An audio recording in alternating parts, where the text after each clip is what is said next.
Steve, you did a 2024 Maple Leafs roster preview. Mm. And what I wanted to know is not, I don't want to know about the video. I can watch the video. 16 minutes of pure Steven Dangle bliss. Mm. When you prepared this video, why did you choose July 20th to release it? What was it that where you were like, you know what? I feel it today. It's coming out. One was a complete lack of content on my channel. Another was Drew and I talked about off-season content and when I am available to shoot and when he's available to edit, and we came up with that day.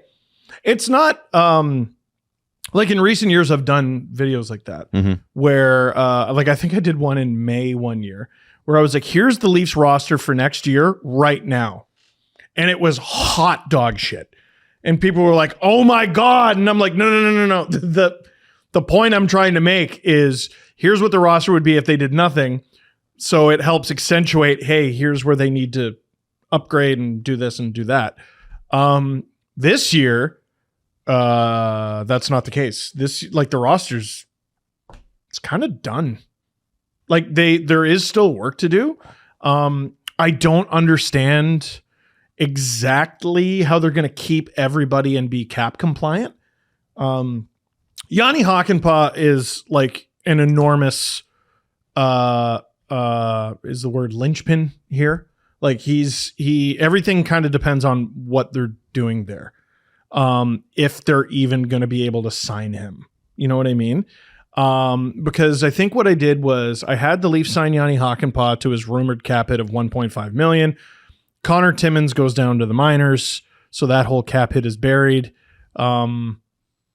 Even then, Nick Robertson and Connor Dewar, who are both restricted free agents, would have to sign for $1 million, which I don't think they're gonna. I'm sorry. If in order for signing for $1 million, you're signing for $1 million. Well, it's a fair point. Like, so, what do you okay, got? if those two sign for $1 million or less, the Leafs can afford to keep everybody and have two spares and have cap space, which they never do at the beginning of the season. They could have a spare forward and a spare D. But it's, it's obviously July. Right. A lot of teams don't have a fully fleshed out roster. Some teams still have holes. You know how you were like, who's going to play for the Hurricanes? With the Leafs, I'm like, here it is. You're right. Here's the roster. Already signed up, ready to go. Here's the whole thing. I'm curious about Yanni Hakanpää because you can tell all the hockey media are gone. Because no one's talking about it. No one's putting it out there. They are so very gone. And it's one of those things where you're like, this would be a bigger story if it were any other time of the year.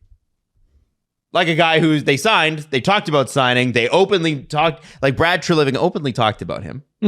And it's still unofficial. Now, are they just trying to pull a Lou Lamoriello? Have they already signed this and it doesn't matter? Or are they actually looking at this guy's name? I think you nailed it in that if the people whose job it was to investigate this stuff was working, we'd have more info and it would be like, oh, this is kind of weird and there's something going on behind the scenes here. But because the insiders aren't poking at this, that it's kind of flying very under the radar. Has anyone emailed Brad? Something sketchy is going on. Hey, Brad. Hey, Bard. Hey, Bard. Dude, anything after like the second week of July, you can't get a hold of these people. No. You can't get you know how annoying it was like at Sportsnet, like especially early on my tenure there? Because like that counts. It's not the NHL, but they cover the NHL. Dude, everyone's gone. Unless you cover baseball, they're gone.